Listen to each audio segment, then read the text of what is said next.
Welcome ටු ද Apple තින්ක්. Apple product එකක් ගන්න එක සල්ලි නාස්තියක්ද? එහෙම නැත්නම් සල්ලි ඉතුරු වෙන දෙයක්ද? ඇපල් සමාගමෙන් එවන හැම ප්‍රොඩක්ට් එකක්ම අපි ගන්නම ඕනේද? හැම ඇපල් ප්‍රොඩක්ට් එකක්ම ඇපල් කියලා හොඳද? ඇපල් ප්‍රොඩක්ට් වලින් සල්ලි හොයන්න දන්නවද? ඔයා ඇපල් වලට ආස වුණත් නැතත් මේ වීඩියෝ එක හොඳ අවධානයෙන් ඉවරනකම් බැලුවොත් මේ ප්‍රශ්න වලට උත්තර වගේම ඊට වඩා ගැඹුරු ලයිෆ් චේන්ජින් ලෙසන් වගේකුත් ඔයාට ඉගෙන ගන්න ලැබෙනවා. තව දෙයක් කියන්න ඕනේ මේ වීඩියෝ එකේදී මම කතා කරන දේවල් තනිකරම මම හිතලා කියන දේවල් නෙවෙයි. මේවා ප්‍රොසෙස් වෙලා ඉන්නේ මේ පිටිපස්සේ තියෙන බුක් ෂෙල්ෆ් එකෙන් එක්ස්ට්‍රැක්ට් කරගත්ත දේවල් අද මේ කතා කරන මාතෘකාවට මැච් කිරීම හරහා Apple Financial Management Self Help වගේ කැටගරි ගණනාවක බුක්ස් වලින් එක්ස්ට්‍රැක්ට් කරගත්ත දේවල් ඔයාට මේ වීඩියෝ එකේදී ඉතාමත් සරල විදිහට මම කියලා දෙන්න උත්සාහ කරනවා. ඒක නිසා මේ වීඩියෝ එක අනිවාර්යයෙන්ම ඉවරනකම් බලන්න. මොකද සාමාන්‍යයෙන් ලංකාවේ ටෙක් channel එක දකින්න ලැබෙන්නේ නැති විදිහේ වීඩියෝ එකක් වෙයි මේ වීඩියෝ එක.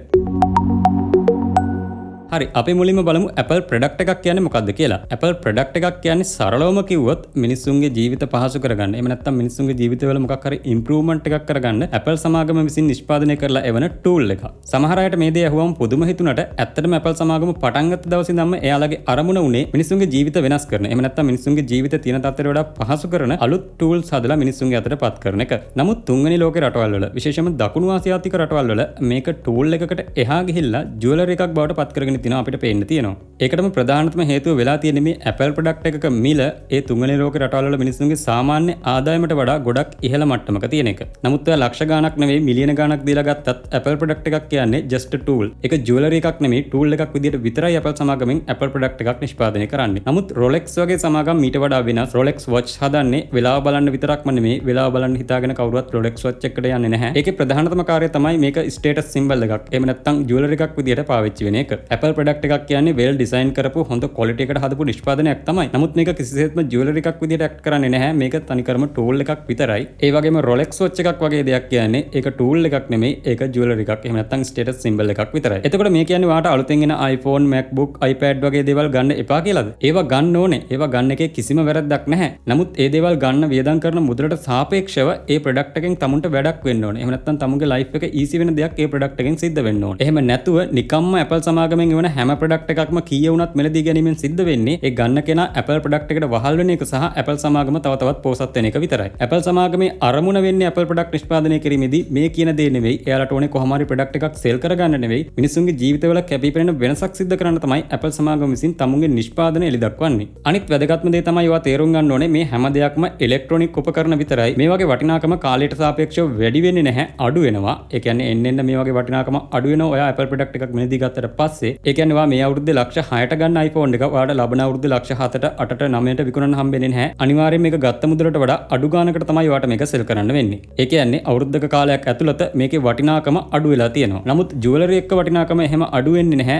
පොඩි ප්‍රමාණයකින් අඩු වැඩි වෙන්න පුළුවන්. මේ වගේ ලොකු ප්‍රමාණයකින් ඉලෙක්ට්‍රොනික උපකරණයක වගේ ලොකු ප්‍රමාණයකින් කාලයට සාපේක්ෂව වටිනාකම ජුවලරි එක්ක එහෙම නැත්නම් ස්ටේටස් සිම්බල් එක අඩු වෙන්නේ නැහැ. එතකොට මොකද්ද මේකට කරන්න තියෙන්නේ? Apple ප්‍රොඩක්ට් මිලදී ගන්නේ නැතුව ඉන්න එකද? නෑ මිලදී ගන්න නැතුව ඉන්න එක මේකට විසඳුමක් නෙවෙයි. මේකට විසඳුම තමයි ඔයාට හරියටම ගැලපෙන Apple ප්‍රොඩක්ට් එක මොකක්ද කියලා ඔයා තේරුම් අරගෙන ඒ වෙනුවෙන් මුදල් වියදම් කරලා ඒ ප්‍රොඩක්ට් එක ඔයා මිලදී ගන්න එක. ට්‍රෙන්ඩ් එක පස්සේ ගිහින් ඔයාට අවශ්‍ය නැති ලේටස්ට්ම Apple ප්‍රොඩක්ට් එක මිලදී ගැනීමයි ඇත්තටම ඔයාට අවශ්‍ය වෙන ඔයාගේ ජීවිතේ වෙනසක් කරන්න පුළුවන් Apple ප්‍රොඩක්ට් එකක් වෙනුවෙන් මුදල් වියදම් කිරීමයි කියන්නේ දෙකක්. ඒ කියන්නේ අපි හිතමු ඩ්‍රෝවිං වලට ආස කෙනෙක්. එහෙම නැත්නම් ඩ්‍රෝවිං ගැන පොඩි හරි ස්කිල් එකක් තියෙන කෙනෙක් අලුතෙන්ම එන iPhone එකක් ගන්නවට වඩා එයාට ගොඩක් ප්‍රයෝජනවත් iPad එකකුයි Apple Pencil එකකුයි ගන්න එක. ඉතින් කාලයත් එක්ක එයා මේ Apple ප්‍රොඩක්ට් එක යූස් කරගෙන යනකොට එයාගේ තියෙන ක්‍රියේටිවිටි එක ග්‍රෝ වෙන්නත් ඒ වගේම ස්කිල් එක ෂාප් වෙන්නත් මේ Apple ප්‍රොඩක්ට් එක ගොඩක් උදව් වෙන්න ඉඩ තියෙනවා. ඒ කියන්නේ එයා iPad එකටයි Apple Pencil එකටයි යොදවපු මුදල නිසා එයාගේ තිබුණ ස්කිල් එකක් එහෙම නැත්නම් ලයිෆ් එකේ එයා කරගෙන ගිය දෙයක් ගොඩක් පහසු වෙලා සහ අලුත් දෙයක් එයාගේ ලයිෆ් එකට එකතු වෙලා තියෙනවා ඒ වියදම් කරපු මුදල නිසා. නමුත් එයා iPhone එකක් ලේටස්ට්ම iPhone එකක් ගත්තා කියලා එහෙම දෙයක් සිද්ධ වෙන්නේ නැහැ. එයා සාමාන්‍යයෙන් එදිනෙදා ෆෝන් එකකින් කරන දේවල් ටිකම මේ ලේටස්ට්ම iPhone එකනුත් කරගෙන යනවා විතරයි. ඒකෙන් එයාගේ ලයිෆ් එකට අලුත් දෙයක් සිද්ධ වෙන්නේ නැහැ. නමුත් අර විදියට තමන්ගේ ස්කිල් එකට ගැලපෙන ප්‍රොඩක්ට් එක ගත්තට පස්සේ ඒකෙන් අනිවාර්යයෙන්ම එයාගේ ස්කිල් එක ග්‍රෝ වෙනවා සහ ක්‍රියේටිවිටි එක අතින් එයාට අලුත් ඩයිමෙන්ෂන් එකක් ඕපන් කරගන්නත් මේ Apple ප්‍රොඩක්ට් එක ගොඩක් උදව් වෙන්න පුළුවන්. ඒ වගේම පරණ ලැප්ටොප් එකක් එහෙම නැත්නම් PC එකක් තියාගෙන වීඩියෝ එඩිට් කරන කෙනෙක් අලුතෙන් එන iPhone එකක් හෝ iPad එකක් මෙලදී ගැනීම තේරුමක් නැති දෙයක් වෙන්න පුළුවන්. ඒ වෙනුවට එයාට පුළුවන් Mac mini එකක්, Macbook එකක්, iMac එකක් වගේ Apple කම්පියුටර් එකකට ඉන්වෙස්ට් කරන්න. එතකොට එයාගේ work flow එක ගොඩක් ස්මූත් කරගන්න සහ විදුලි බිලත් ගොඩක් අඩු කරගෙන ගොඩක් හොඳ performance එකකින් එයාගේ output එක improve කරගන්න පුළුවන්කම ලැබෙනවා. මේ විදිහට Apple කම්පියුටර් එකට එයා ඉන්වෙස්ට් කළොත් කරොත් නමුත් එයත් අර විදිහට iPhone එකක් හෝ iPad එකක් හෝ AirPod හෝ තමුන්ට ගැලපෙන්නේ නැති Apple product එකකට ඉන්වෙස්ට් කරනවා නම් තමුන්ගේ main task එකට අදාළ Apple product එකකට ඉන්වෙස්ට් කරන්නේ නැතුව ඒක expense එකක්. ඒ කියන්නේ වියදමක් විතරයි වෙන්නේ. මොකද ඒකෙන් එයාට ආපහු ලැබෙන return on investment එක ගොඩක් අඩුයි. එයාගේ වැඩට සම්බන්ධ Apple product එකකට එයා spend කරනවට වඩා. ඉතින් අමතර ප්‍රශ්නයක් විදිහට කෙනෙකුට හිතෙන්න පුළුවන් එයාට PC එකක් එහෙම නැත්නම් අලුතෙන් gaming laptop එකක් වගේ හොඳ high end Windows PC එකක්ම build කරගන්න පුළුවන් කියලා. ඒක එක එක්කෙනාගේ personal කැමැත්ත අනුව සිද්ධ වෙන දෙයක්. නමුත් එයා Apple product එකකටම යන එකෙන් එයාට විශේෂ වාසි කිහිපයක් අත් කරගන්න පුළුවන්. විශේෂයෙන්ම විදුලි බිල ගොඩක් අඩුයි අලුතෙන් එන M1 series එක වගේ chip එකක් තියෙන Apple product එකකට ගියොත් එහෙම Windows computer එකකින් වැඩ කරනවට වඩා ගොඩක් හොඳ user friendly smooth experience එකක් එයාට ගන්න පුළුවන් Mac එකකින් වැඩ කරද්දී. ඒ වගේම තමයි එයාගේ කාලයත් ගොඩක් ඉතුරු කරගන්න පුළුවන් Apple computer එකකින් වැඩ කරද්දී Windows computer එක වැඩ කරනවට වඩා. මොකද originalම Apple Mac OS එක හැම Apple computer එකකම free ලැබෙනවා. ඒ වගේම තමයි එයාට හොඳ free alternative softwares තියෙනවා. එහෙම නැත්නම් එයාට buy කරලා ගන්නත් පුළුවන් softwares ඕන නම් ඒ විදිහට එයාට ගොඩක් හොඳ overall performance experience එකක් ලැබෙනවා මේ විදිහට Apple product එකට එයා invest කරොත්. නමුත් ඒ කිසිම දෙයක් වෙන්නේ නැහැ. එයා ඒ දේ කරන්නේ නැතුව අලුතෙන්ම එන iPhone එකකට invest කරා කියලා. ඒක investment එකක් නෙමෙයි වෙන්නේ. එතකොට ඒක expense එකක් වෙන්නේ. ඒ කියන්නේ වියදමක් විතරයි වෙන්නේ. නමුත් තමුන් කරන වැඩේට අදාළ දෙයකට එයා සල්ලි යොදවලා Apple product එකක් මිලදී ගන්නවා කියන්නේ ඒක එයාගේ life එකට හැමතින්ම ප්‍රයෝජනවත් දෙයක් වෙනවා කියන එක සහ ඒකට යොදවපු මුදලත් එයාට Apple product එක හරහාම උපය ගන්න පුළුවන්කම තියෙනවා. ඉතින් මම මේ උදාහරණ වලින් ඔයාලට තේරුම් කරන්න උත්සාහ කරේ අපි Apple product එකක් මිලදී ගන්න ඕනේ liability එකක් විදිහට නෙමෙයි asset එකක් විදිහට කියන එක.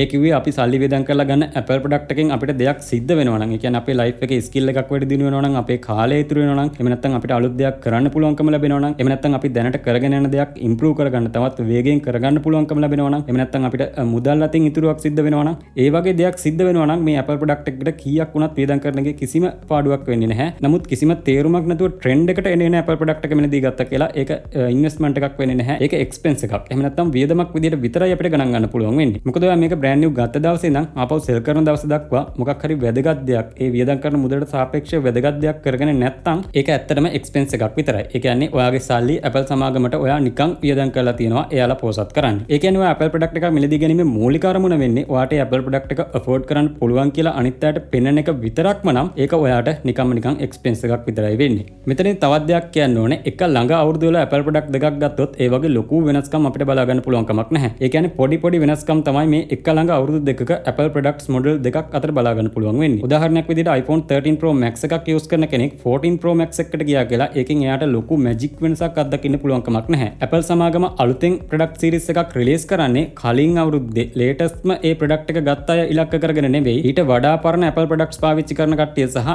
වෙනත් platform වල කට්ටිය මේ අලුත් product series එකට ආකර්ෂණය කරගන්න තමයි Apple සමාගම විසින් හැම අවුරුද්දෙම අලුත් product series එකක් release කරන්නේ. ඒ කියන්නේ අලුතෙන් වෙන product series එකේ target customers ලා වෙන්නේ අර කලින් අවුරුද්දේ latestම product එක ගත්ත අය නෙවෙයි ඊට ගොඩක් කලින් අවුරුද්ද වල Apple product මිලදී ගත්ත අය. උදාහරණයකට කිව්වොත් එහෙම iPhone 8 එකක් මිලදී ගත්ත කෙනෙක් ඒ කාලෙදී දැන් iPhone 14 Pro Max එකකට switch වුණොත් එයාට දැනෙන වෙනස ගොඩක් වැඩි iPhone 13 Pro Max එකේ ඉඳන් 14 Pro Max එකට යන කෙනෙකුට වඩා. ඒ කියන්නේ එයා වියදම් කරන මුදලට සාපේක්ෂව එයාට ගොඩක් ලොකු දෙයක් අත්දකින්න අත්විඳින්න ලැබෙනවා ඒ product එක හරහා. ඉතින් මේ සරල දේ තුන්වෙනි ලෝක රටවල් වල ගොඩක් දෙනෙක් තේරුම් ගන්නේ නැහැ සහ තේරුම් ගත්තත් මේක පිළිගන්න කැමති නැහැ. මොකද ඒ වගේ රටවල බහුතර දෙනෙක් හිතාගෙන ඉන්නේ Apple product එකක් මිලදී ගන්නවා කියන්නේ අර විදිහට jewelry එකක් මිලදී ගත්තා හා සමානවම පිළිගැනීමක් ලැබෙන දෙයක් කියලා. මේ කියන දෙයට හැමෝම එකග වෙන්නේ නැති වෙන්න පුළුවන්. දැන් කරන්න නැති දේවල් වයසට ගිහිල්ලා කරන්න ඕනේද කියලා හිතෙන්න පුළුවන් කෙනෙකුට. මොකද වයසට ගිහිල්ලා iPhone එකක් වගේ දෙයක් අරගෙන වැඩක් නැහැ නේ කියලා. නමුත් එච්චරටම අන්තයට යන්න අවශ්‍ය නැහැ. මම තේරුම් කරන්න හැදුවේ තමුන්ට අවශ්‍ය Apple product එකට මුලින්ම spend කරන්න.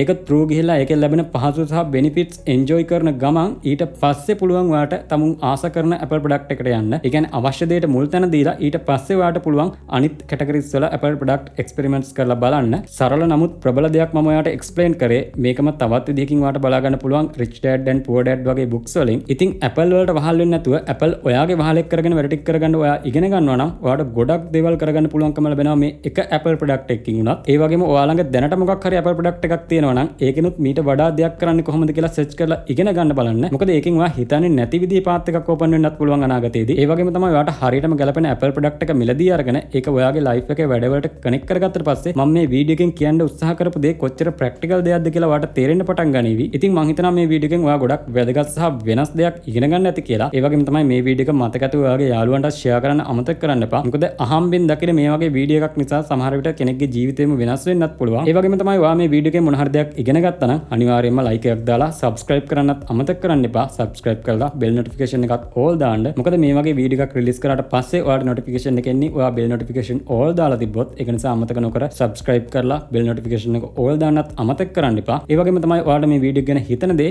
පල්ලෙන් comment එකකුත් දාගෙන යන්න. එහෙමනම් මේ වගේම තවත් වැදගත් වීඩියෝ එකකින් හමු වෙමු. එකතු වෙලා ඉන්න Apple Pay එක්ක. A long road and the money's gone. All the games where you played your part from the very start just to come this far. You should know I believe in you. Every race you run, you're my number one. Kick it up now and bring